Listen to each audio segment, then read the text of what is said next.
Good morning, students. Today we'll discuss chapter number 5, which is Introduction to Euclid's Geometry.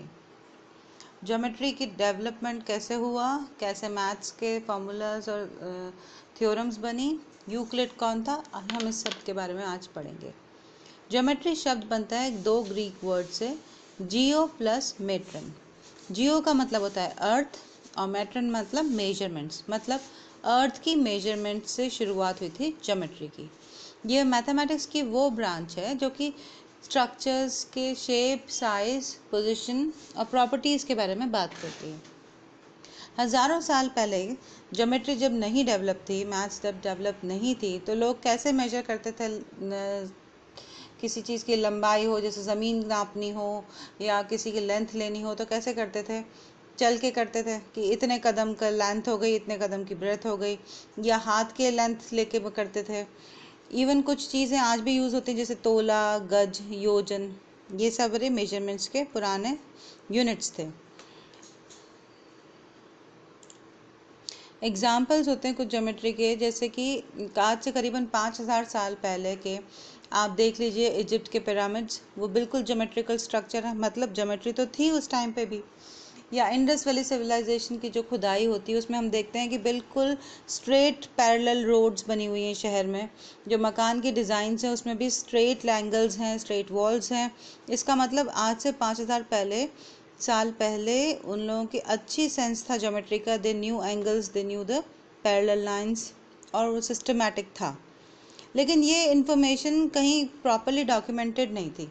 ये word to word, मतलब एक generation से दूसरे generation तक कहानियों के रूप में सुनाई जाती थी, या फिर कुछ डॉक्यूमेंटेड था लेकिन कुछ भी वेल प्लान्ड नहीं था। सबसे पहले आज से करीबन 2500 साल पहले, मतलब 600 BC में एक ग्रीक मैथमेटिशियन हुए थे, थेल्स, जिन्होंने सबसे पहले एक ज्योमेट्रिक का प्रूफ दिया था कि डायमीटर एक सर्कल को बाइसेक्ट करता है। मतलब एक सर्कल का जो डायमीटर होता है, जो लाइन मिडल में से पास होती है, वह सर्कल के दो इक्वल टुकड़े करती है। सबसे पहले थेल्स ने ये बात करी। उनके स्टूडेंट थे पाइथागोरस। पाइथागोरस ने अपने साथ के और स्टूडेंट्स के साथ मिलकर एक थ्योरम बनाई थी, जिसको आज हम कहते हैं पाइथागोरस थ्योरम, जो कि राइट एंगल ट्रायंगल के लिए बनाई गई थी, जो आज भी हम लोग यूज़ करते हैं। राइट एंगल ट्रायंगल क्या होता है? ऐसा ट्रायंगल जिसका एक एंगल 90 डिग्री का हो, उसे राइट एंगल ट्रायंगल कहते हैं। आप याद कीजिए चैप्टर 1 में अपन ने जो इरेशनल नंबर्स का प्लेसमेंट किया था नंबर लाइन पे, तो हमने पाइथागोरस थ्योरम से ही किया था। अब इसमें ये क्या है? हाइपोटेनियस, ये है परपेंडिकुलर और ये है बेस। तो हमारी क्या है पाइथागोरस थ्योरम कि हाइपोटेन्यूज का square is equal to base का स्क्वायर प्लस परपेंडिकुलर का स्क्वायर। ये थ्योरम हम आज भी यूज़ करते हैं, जो कि करीबन आज से 2500 साल पुरानी थ्योरम है।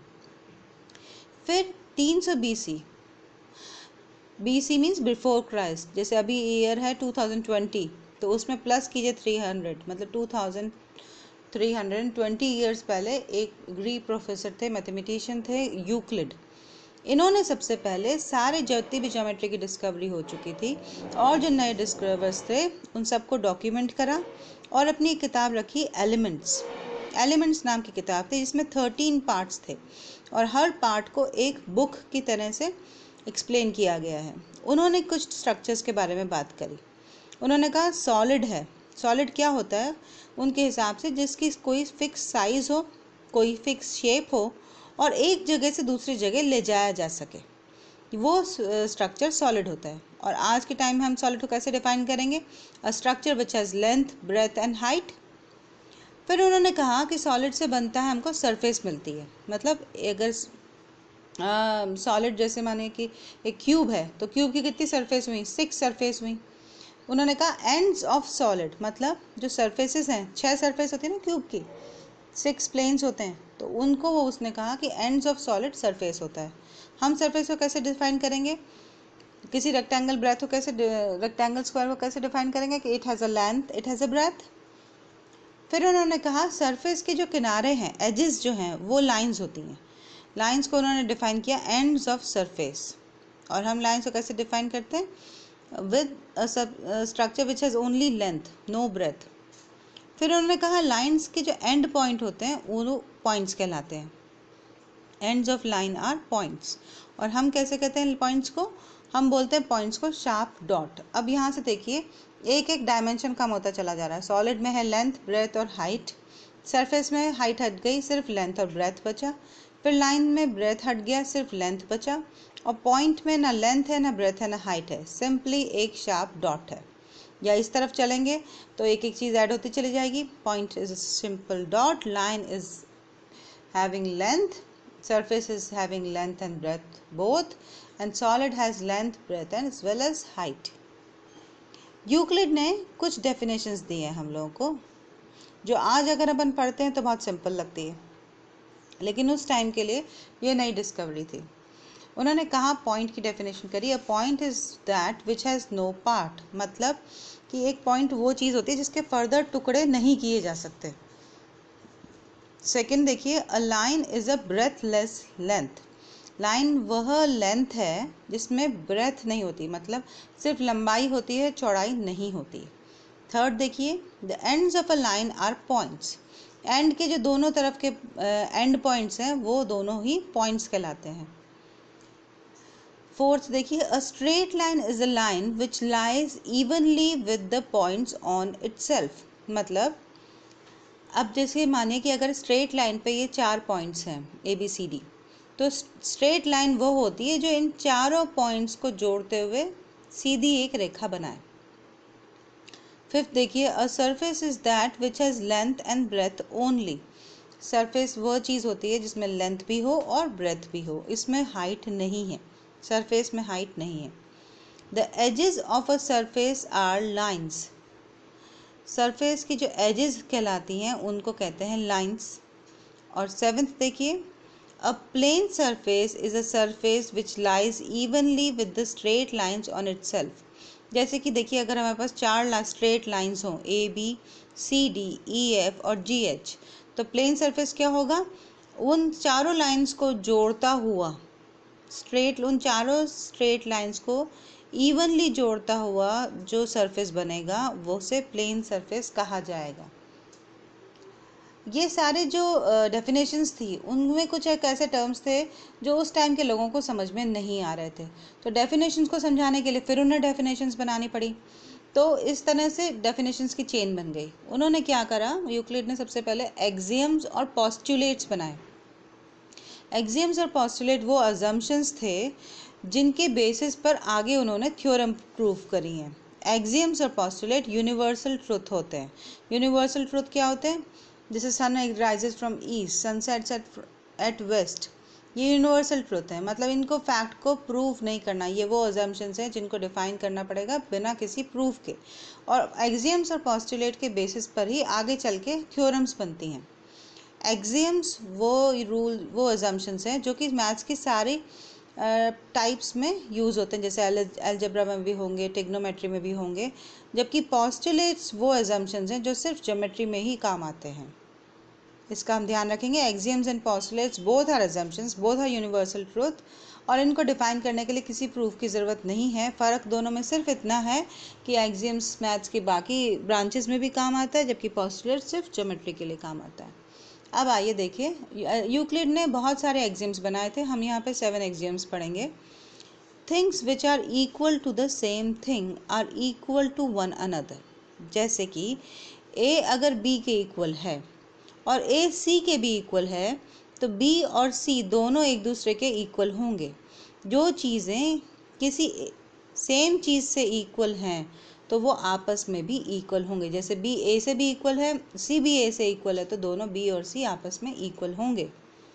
सेकंड देखिए, if equals are added to equals the wholes are equal. जैसे कोई दो चीज़ें, इसको नंबर से समझिए, कोई दो चीज़ें इक्वल हैं आपस में, 10 इक्वल है और दूसरा सेट भी इक्वल है, मानिए 5 और 5 भी इक्वल है, तो अगर दो इक्वल्स के सेट को हम आपस में जोड़ दें तो जो रिजल्ट आएगा वो भी आपस में इक्वल होगा। जैसे 10 + 5 इज इक्वल टू 10 + 5, देखिए इक्वल्स है, 15 आता है, 15 आता है। मतलब अगर हमारे पास एक सेट हो इक्वल्स का और उसमें हम एक और इक्वल सेट को मिला दें, जोड़ दें, तो जो रिज़ल्ट आता है वह भी इक्वल ही होगा। थर्ड देखिए, थर्ड सेकेंड एक्सियम का ऑपोजिट है। If equals are subtracted from equals the remainders are equal. हमने अभी देखा था हमारे पास एक सेट है 10-10 का और एक सेट है 5-5 का। तो 10-10 इक्वल है, 5-5 इक्वल है। अगर हम इक्वल्स में से इक्वल्स को माइनस करें, मतलब 10-5 करें, 10-5 करें, तो जो रिजल्ट आता है, रिजल्ट क्या होगा सब्सट्रैक्शन का? रिमाइंड जो बचेगा वह भी आपस में इक्वल होगा। इक्वल में से इक्वल को जोड़ेंगे तो रिजल्ट इक्वल होगा, इक्वल्स में से इक्वल्स को माइनस करेंगे तब भी रिजल्ट इक्वल होगा। फोर्थ देखिए, things which coincide with one another are equal to one another. अब यहाँ एक टर्म है कोइंसाइड। कोइंसाइड का मतलब होता है ओवरलैप। मानिए कि कोई स्ट्रक्चर है, स्क्वायर, सर्कल या ट्राइंगल, यहाँ एग्जाम्पल लिया है। अगर एक ट्राइंगल दूसरे ट्राइंगल के ऊपर रखते हैं तो एग्जैक्ट वो उसको ओवरलैप करना चाहिए। मतलब क्या हुआ कि ए बी सी ट्राइंगल के ऊपर अगर मैंने एक्स वाई जेड ट्राइंगल रखा है तो कोई भी स्ट्रक्चर उससे बाहर नहीं निकल रहा, कोई उससे छोटा नहीं है, एग्जैक्टली सिमिलर है। मतलब क्या हुआ कि ये line A B should be equal to X Y, B C should be equal to Y Z and A C should be equal to X Z. सारी लाइंस एक दोनों ट्राइंगल्स की इक्वल हैं। इसके अलावा सारे एंगल्स भी इक्वल होंगे।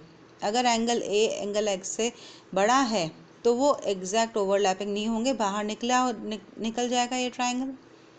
तो दोनों ये angle A, angle B, angle C should be equal to angle X, angle Y and angle Z respectively. Coincide term ज़्यादातर ज्योमेट्री में यूज़ होता है और फोर्थ एक्सियम ज़्यादातर हम लोग ज्योमेट्री में यूज़ करेंगे। इसका मतलब ये है कि एग्जैक्ट ओवरलैप करें, यानी कि सारे एंगल्स और सारी लाइंस इक्वल होनी चाहिए। फिफ्थ एक्सियम देखिए, the whole is greater than the part. यहाँ पे देखिए इसका मतलब ये है कि जो पूरा हिस्सा होता है, पूरा जो एक स्ट्रक्चर है, उसके अगर हम टुकड़े कर दें तो जो टुकड़ा होता है वो पूरे स्ट्रक्चर से छोटा होता है। जैसे लीजिए यहाँ पर एक सर्कल है एक्स, उसका 1/4 हमने अलग कर दिया, ए बना दिया पार्ट, और 3/4 उसका हमने अलग कर दिया, बी पार्ट बना दिया। अब बी चाहे कितना ही बड़ा हिस्सा क्यों ना बने, वो टोटल एक्स सर्कल से छोटा ही रहेगा। ए तो हम देख के ही कह रहे हैं कि छोटा है। मतलब किसी भी स्ट्रक्चर का अगर हम टुकड़ा करें तो वो टुकड़ा उस होल स्ट्रक्चर से छोटा होगा। सिक्स्थ एक्सियम देखिए, things which are doubled of the same things are equal to one another.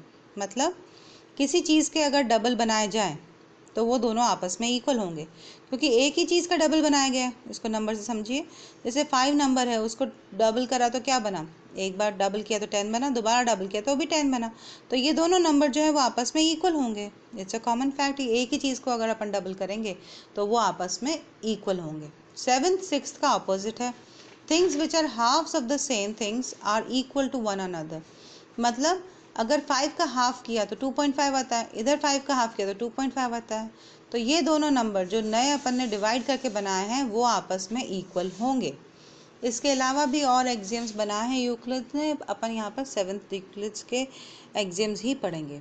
अब इसके अलावा पोस्टुलेट्स देखिए, यूक्लिड के 5 पोस्टुलेट्स थे। मैं एक बार फिर रिमाइंड कर दूँ, एक्सियम्स और पोस्टुलेट्स सिर्फ अजम्पशंस है जिनको यूनिवर्सल ट्रुथ माना जाता है। एक्सियम्स मैथमेटिक्स के सारी ब्रांचेस में काम आता है, जबकि पोस्टुलेट सिर्फ ज्योमेट्री में काम आता है। फर्स्ट पोस्टुलेट देखिए, अ straight line may be drawn from any one point to any other point। अब हमें पता है कि एक पॉइंट से इन्फिनिट लाइंस जाती हैं, सारे डायरेक्शंस में जाती हैं। अब यहाँ पे जो स्टेटमेंट है वो ये है कि दो पॉइंट, अ स्ट्रेट लाइन में be drawn from one point two any other point. उसने कहा अगर दो पॉइंट है ए और बी तो एक स्ट्रेट लाइन उनके बीच में ड्रॉ करी जा सकती है। पर अब इसमें कन्फ्यूजन ये हुआ कि एक पॉइंट से सारी कितनी तरफ जाती हैं डायरेक्शन में लाइंस, तो कितनी लाइंस बनेंगी। तो उसने यूक्लिड ने वापस इस स्टेटमेंट को करेक्ट करा और बोला कि एक यूनिक लाइन पास होगी दो पॉइंट्स के बीच में। यूनिक का मतलब है ओनली वन, मतलब अगर दो पॉइंट्स हैं तो उनके बीच में स्ट्रेट लाइन सिर्फ एक ही पास होगी। अब इसमें कर्व्ड लाइन तो इन्फिनिट बन सकती है, नीचे से या ऊपर से, या जिगजैग लाइन भी इन्फिनिट पॉसिबिलिटीज़ है। लेकिन जब हम स्ट्रेट लाइन की बात करें तो वो ओनली यूनिक लाइन है, मतलब सिर्फ वन पॉसिबल है, one line straight line possible है किसी दो पॉइंट्स के बीच में। सेकेंड पॉस्टुलेट देखिए, a terminated line can be produced indefinitely. अब टर्मिनेटेड लाइन क्या होती है, लाइन सेगमेंट होता है जो ए पे ख़त्म हो रहा है और बी से शुरू हो रहा है, यानी कि एक लाइन है ए बी जो इसमें ख़त्म हो गई ए पॉइंट पे और बी पे ख़त्म हो गई है। तो हम इसको आगे एक्सटेंड कर सकते हैं, करा जा सकता है और इनडेफिनेटली एक्सटेंड किया जा सकता है। तो ये स्टेटमेंट ये है कि जो लाइन सेगमेंट है उसको हम आगे एक्सटेंड कर सकते हैं। थर्ड पॉस्टुलेट है, a circle can be drawn with any centre and any radius. किसी भी पॉइंट पर किसी भी रेडियस के हम सर्कल बना सकते हैं। सिंपल, यहाँ पे हमने दो सर्कल लिए हैं, हमें ए बी गिवन था 10 सेंटीमीटर, उसके रेडियस लेके हमने बना लिया एक सर्कल। यहाँ सी डी हमें गिवन था 5 सेंटीमीटर, हमने उसको रेडियस लेके एक सर्कल बना दिया। तो ये स्टेटमेंट है कि किसी भी पॉइंट पर किसी भी सेंटर से किसी भी रेडियस पर हम सर्कल बना सकते हैं। फोर्थ देखिए, all right angles are equal to one another. जितने भी राइट एंगल्स होते हैं वो आपस में इक्वल होते हैं। क्यों? क्योंकि उनकी वैल्यू क्या होती है? 90 डिग्री। यहाँ पर वो बात कर रहा है कि angle A B C is equal to angle X Y Z. ये सिर्फ एंगल इक्वल होने की बात कर रहे हैं, लेंथ इक्वल होने की नहीं। आप कंफ्यूज मत होइएगा। A B is not equal to X Y, B C is not equal to Y Z, but A B C is equal to X Y Z. सिर्फ एंगल आपस में इक्वल होंगे सारे राइट एंगल्स। क्यों? क्योंकि उनकी वैल्यू होती है 90 डिग्रीज। अभी तक के 4 पॉस्टुलेट्स बहुत इजी थे। अब फिफ्थ पे ध्यान दीजिए। If a straight line falling on two straight line, मानिए कि ए बी एक स्ट्रेट लाइन है और सी डी एक स्ट्रेट लाइन है और उसके ऊपर एक और स्ट्रेट लाइन डाली गई है X Y, makes the interior angle on the same side of it. अब इसमें क्या होता है, जब दो लाइंस के ऊपर एक और लाइन चलाई तो इंटीरियर एंगल मतलब अंदर की तरफ जो एंगल बन रहे हैं वो ये 4 बन रहे हैं, 1 2 3 4। तो ऐसे 4 इंटीरियर एंगल बनेंगे। Interior angle on the same side of it taken together less than 2 right angles. एक तरफ के दो इंटीरियर एंगल लें, अगर 1 और 3 या 2 और 4, अगर वह दो राइट एंगल से लेस देन है, दो राइट एंगल क्या हुए 90 + 90 180 डिग्री, इनसे अगर कम है 1 + 3 अगर 180 से कम है या 2 + 4 180 से कम है, तब क्या होगा, then the two straight lines if produced indefinitely meet on that side. तो जिस तरफ 180 से कम है उस तरफ अगर हम लाइन को आगे और खींचें तो हम देखेंगे कि किसी पॉइंट पर जाके वो आपस में एक दूसरे से टकराएंगी। किस साइड? उस साइड जहां पर इंटरनल एंगल्स की वैल्यू 180 से कम थी। देखिए मैं आपको फिर से समझाती हूँ। दो स्ट्रेट लाइंस हैं, ए बी एक स्ट्रेट लाइन है और सी डी एक स्ट्रेट लाइन है, उस पर तीसरी एक स्ट्रेट लाइन आई है एक्स वाई। इस स्ट्रक्चर से 4 इंटरनल एंगल्स बने हैं, angle 1 angle 2 angle 3 and angle 4। जब एक साइड के इंटरनल एंगल्स को हमने प्लस करा और देखा कि ये 180 से कम है, मतलब angle 1 plus angle 3 is less than 90 + 90, देखने से ही हमको पता चल रहा है कि ये दोनों शॉर्ट हैं। तब जिस तरफ एंगल कम है 180 से उस तरफ अगर इन लाइंस को आगे और हमने खींचा, मानिए ए बी को हमने यहाँ तक लिया और सी डी को भी यहाँ तक लिया, तो किसी एक पॉइंट पी पर ये दोनों लाइंस आपस में टकराएंगी। सिंपल है। अब एक कॉन्सेप्ट और देख लेते हैं, equivalent version of Euclid's fifth postulate. अब यूक्लिड फिफ्थ पोस्टुलेट में दो और स्टेटमेंट दिए गए थे जिनको समझ लीजिए। फर्स्ट स्टेटमेंट था, for every line L and for every point P not lying on L there exist a unique line M passing through P and parallel to L. ये कह रहे हैं कि मानिए कोई लाइन है एल और कोई पॉइंट है पी, लेकिन ये पॉइंट पी इस लाइन पर नहीं है, कहीं बाहर है। तो हम ये इमेजिन कर सकते हैं कि पी पॉइंट से भी एक लाइन क्रॉस हो सकती है जो कि हमने नाम दिया एम, और यहाँ पर हमने ये कहते हैं कि जो पी पॉइंट से लाइन बनी है एम वो पहली लाइन के पैरेलल है, मतलब ये लाइन आपस में कभी भी टकराएंगी नहीं। मैं फिर से एक्सप्लेन कर देती हूँ। एक गिवन लाइन है L और एक पॉइंट है P जो L से बाहर कहीं पॉइंट आउट है, तो हम ये कह सकते हैं कि इस पॉइंट से भी एक लाइन जाती है और वह L से नहीं टकराती, मतलब M is parallel to L। Second statement दिया गया, two distinct intersecting lines can not be parallel to the same line.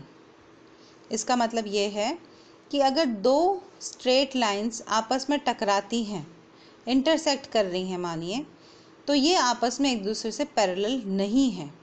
ये तो हमको पता है कि पैरेलल लाइंस आपस में कभी भी एक दूसरे को नहीं टकराती। वही चीज़ इस स्टेटमेंट में लिखी हुई है कि जो इंटरसेक्टिंग स्ट्रेट लाइंस हैं वो कभी भी पैरेलल नहीं होंगी। This completes the explanation of chapter number 5th. In the next class we will discuss the exercises. Thank you.